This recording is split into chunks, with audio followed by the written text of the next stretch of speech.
आखिर ये कौन सी आईसीबीएम थी? रूस के पास एक नहीं बल्कि कई सारी इंटरकॉन्टिनेंटल बैलिस्टिक मिसाइल्स हैं जिनका वो अलग अलग रेंज के लिए इस्तेमाल कर सकता है। लेकिन हमारी ग्राफिक टीम ने ये जो आपके सामने ये एनिमेशन बनाया है, ये उस मिसाइल का बनाया है जिस मिसाइल का इस्तेमाल किया गया रूस की तरफ से। क्या खासियत है इसकी? पहले तो नाम जानिए, RS-26 रूवेस। इसकी खासियत ये एक इंटरकॉन्टिनेंटल बैलिस्टिक मिसाइल है, यानी एक कॉन्टिनेंट से दूसरे कॉन्टिनेंट तक दागी जा सकती है। स्पीड है 24,500 किलोमीटर प्रति घंटा, रेंज है 5800 किलोमीटर। अब 5800 किलोमीटर की रेंज की मिसाइल दागी है उन्होंने 580 किलोमीटर के लिए। सोचिए, सक्षम है परमाणु हथियार तक ले जाने के लिए, लैस है थर्मो न्यूक्लियर MIRV और MARV से। लॉन्चिंग इसकी जमीन से भी की जा सकती है और समुद्र से भी की जा सकती है। मैं एक सवाल AVM श्रीवास्तव आपसे लेना चाहता हूं, फिर जनरल सिवाच आपके पास आऊंगा। AVM श्रीवास्तव, हमारे दर्शकों को यह बताइए, यही मिसाइल क्यों चुनी पुतिन ने? उनके पास तो यार्स भी है, उनके पास तो उससे बड़ी भी मिसाइल है, इस मिसाइल का ही चुनाव क्यों किया गया? इस मिसाइल के चुनाव के लिए आता हूं। I think there are two things which are responsible or which went into the head of Putin. पहली चीज ये है कि ये मिसाइल जो बाकी यूरोपियन कंट्रीज हैं, नाटो कंट्रीज हैं, उनको भी अपने हद में लाती है, क्योंकि इसकी हद वहां तक जा सकती है। और दूसरी बात यह है कि ये MIRV है, जिसका मतलब मल्टीपल टारगेट्स को एक साथ अटैक कर सकती है।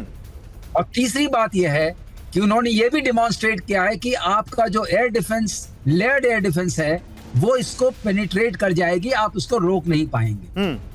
तो अभी ये जो डिमॉन्स्ट्रेशन, मैं इसको बोलूंगा अटैक है, इसका पर्पस ये है कि आप ये समझ लीजिए, मैंने अपना डॉक्ट्रिन भी चेंज कर दिया है और मैं वो मिसाइल भी आपको दिखा रहा हूं जो एक साथ पोलैंड को और आसपास के जो स्वीडन और बाकी चीजों को नष्ट करने में सक्षम है, जहां जहां टारगेट्स होंगे। तो और एक जो इनका खास इस वक्त जो मोटिवेशन पुतिन को आया है, जो पोलैंड में इन्होंने अपनी मिसाइल सिस्टम को एस्टैब्लिश किया है रिसेंटली, वो current I would say provocation है। तो वो ये कह रहे हैं उस सिस्टम को हम खत्म कर देंगे, और अगर इसमें आप न्यूक्लियर वॉरहेड लगा दें, जो हम में से कोई पैनलिस्ट नहीं चाहता है, वो हमारे लिए एक बहुत सैड और बैड डे होगा। तो ये बहुत कुछ ऐसा कर सकती है जो बहुत विनाशकारी होगा और जिसकी कल्पना भी हमें नहीं करनी चाहिए। बिल्कुल सही कह रहे हैं सर, हमें अब कोई और दूसरा लिटिल मैन या फैट बॉय नहीं चाहिए। लेकिन सवाल ये है कि जब बगल में देशों में परमाणु हमलों से बचने की बुकलेट बांटी जा रही हो, जब वहां पर यूरोपीय देश अपने लोगों को कह रहे हो कि युद्ध की स्थिति में आपको क्या करना है ये सिखा रहे हो, और उसी के बीच एक आईसीबीएम दाग दें पुतिन, तो ये डॉट्स कहां कनेक्ट होते हैं? जनरल सिवाज में आ रहा हूं, लेकिन दीपक वोरा जी कुछ ऐड ऑन करना चाह रहे थे। दीपक जी बोलिए। नहीं सर, मैं ये जो अभी साहब ने बोला ये बिल्कुल 100% एक्यूरेट है। उसने सिर्फ पुतिन साहब ने पूरे यूरोप को मैसेज दिया है कि अमेरिका की जो टट्टू बनते रहते हो, हम ये कर देंगे वो कर देंगे, तुम कुछ नहीं कर पाओ। पोलैंड में मैं आपका राजदूत रहा हूँ, जितने भी फॉर्मर सोवियत संघ के चमचे थे, सबसे ज्यादा रूसोफोबिया पोलैंड में है। वो अपने आप को समझते हैं कि हम अमेरिका के बराबर के हैं, जैसा ये जोकर, सर्कस का जोकर जो है यूक्रेन वाला, जो अपने आप को नेपोलियन और हिटलर और जितने बड़े लड़ाकू थे अलेक्जेंडर का बाप समझता है। एक चीज उसने कही है सर जो बड़ी इंटरेस्टिंग है कि क्राइमिया में मैं हजारों यूक्रेनियंस को मैं ही मारना चाहता, क्राइमिया वापस लेने में मैं डिप्लोमेटिकली लूंगा। उसने हाथ ऊपर कर दिया कि मैं वापस नहीं ले सकता। लेकिन वो जो बुढ़ा बैठा हुआ है वॉशिंगटन में, उसका दिमाग फिर गया सर। मैं बता देता हूं फाइनली, वो दे रहा है एक टाइम बॉम्ब ट्रंप साहब को। ट्रंप साहब, ये टाइम बॉम्ब आपके दफ्तर में पड़ा है, किसी को नहीं पता ये कब फटे। आप बहुत बड़ी बात कह रहे हैं कि ट्रंप के लिए कांटों का ताज यहां पर देते हुए जा रहे हैं बाइडेन। लेकिन इस बीच एक बड़ी खबर है, आईसीबीएम हमले पर ज़ेलेंस्की का बयान। रूस नए हथियारों का इस्तेमाल कर रहा है, ये कहा ज़ेलेंस्की ने। पुतिन यूक्रेन को टेस्टिंग ग्राउंड बना रहे हैं, ज़ेलेंस्की ये कहते हुए। अब एक और बड़ी खबर है जो हम आपको बता दूं, TV9 ने पहले ही बता दिया था कि रूस अप्रत्याशित हमला करने वाला है, और वैसा ही हुआ है। पुतिन ने यूक्रेन पर पहली बार आईसीबीएम का इस्तेमाल किया। इससे पहले किसी भी युद्ध में इंटरकॉन्टिनेंटल बैलिस्टिक मिसाइल का इस्तेमाल नहीं हुआ था।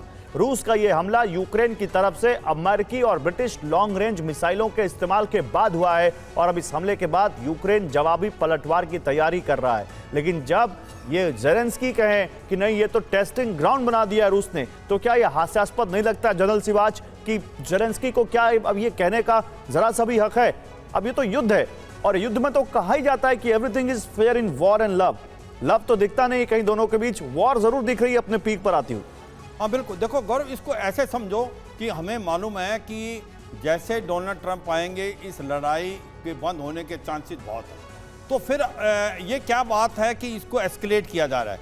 क्या इसको एस्केलेट रूस कर रहा है? वो तो बिल्कुल नहीं कर रहा है। ये इसका मतलब जो अब परमिशन दी है अमेरिका ने कि आप हमारे लॉन्ग रेंज वेपन जो ATCM और शैडो स्टॉर्म है ब्रिटेन के, उसको आप यूज कर सकते हैं रूस के अंदर, तो इसका मतलब एक प्रकार एस्केलेशन जो है वो अमेरिका की तरफ से है, यूक्रेन की तरफ से। जो रूस है वो तो रिस्पॉन्ड कर रहा है, और ये फिर क्यों कर रहा है इस प्रकार से? तो कहीं ना कहीं एक प्रकार ये दिखाया जा रहा है कि अगर जो बाइडेन ने अब परमिशन दी है, जो परमिशन उसने पहले नहीं दी थी, तो वो एक प्रकार से डोनाल्ड ट्रंप के लिए एक सिचुएशन ऐसी क्रिएट करना चाहता है जो कि उसके लिए अनटेनेबल हो जाए, कि ये लड़ाई फैले और लड़ाई इतनी फैल जाए कि इसको संभालने के लिए टाइम लगे। तो सच्चाई ये है, क्योंकि अगर यूक्रेन फायर करेगा लॉन्ग रेंज वेपन रूस के अंदर, तो रूस किसी हद तक जा सकता है। तो ये तो एक ऐसी सिचुएशन पैदा कर दी जो बाइडेन ने ट्रंप के लिए, कि वो उसके लिए इतनी इजी नहीं होगी। क्योंकि अगर आप ये सोचें कि अगर लॉन्ग रेंज वेपन फायर कर सकता है रूस के अंदर, वो परमिशन तो पहले भी दे सकता था अमेरिका, वो क्यों नहीं दी? ये भी सच्चाई है कि जो सोल्यूशन की बात डोनाल्ड ट्रंप ने इनडायरेक्टली बताया है कि हम क्या करेंगे, जहां पर भी लड़ाई है उसको फ्रीज करेंगे। जो इलाका रूस ने जीत लिया है वो एक बफर जोन का नाम होगा, वो इलाका वापस यूक्रेन कभी नहीं ले सकता, और एक प्रकार से मैरोटरम दिया जाएगा कि नाटो नहीं ज्वाइन कर सकता यूक्रेन अगले 20 साल। कोई ऐसा सोल्यूशन निकले कि जिससे रूस मान जाए। और मुझे लगता है कि न्यूक्लियर हथियार की एक जब बात आती है कि क्या न्यूक्लियर हथियार रूस यूज कर सकता है, मुझे लगता है वो बिल्कुल नहीं करेगा। उसकी वजह बहुत एक है, उसके साथ जो चीन और भारत खड़े हुए हैं वो बार बार इस बात को दोहरा रहे हैं कि nuclear weapons are not weapon of war, they are weapon of deterrence. मुझे लगता है एक ये पोस्चरिंग है, ये रूस जो है एक डायरेक्ट मैसेज दे रहा है यूरोप को, अमेरिका को, कि आप मेरे फायर से खेल रहे हैं, मेरी रेड लाइन क्रॉस कर रहे हैं। अगर आप ऐसा करोगे तो फिर रूस किसी हद तक जा सकता है। तो मुझे लगता है ये बहुत बड़ी बेवकूफ़ी है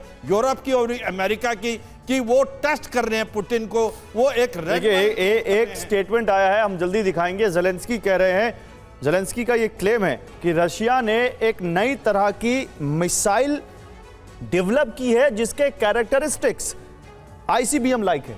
यानी वो ICBM है नहीं, लेकिन ICBM की तरह एक दूसरी मिसाइल उन्होंने बना ली है और इसकी जांच जल्दी करेंगे। ये वो ज़ेलेंस्की की तरफ से कहा जा रहा है। ये बड़ी अचंभे वाली बात है। रूस का ICBM हमले की, उन्होंने कहा कि रूस ने डर की वजह से हमला किया।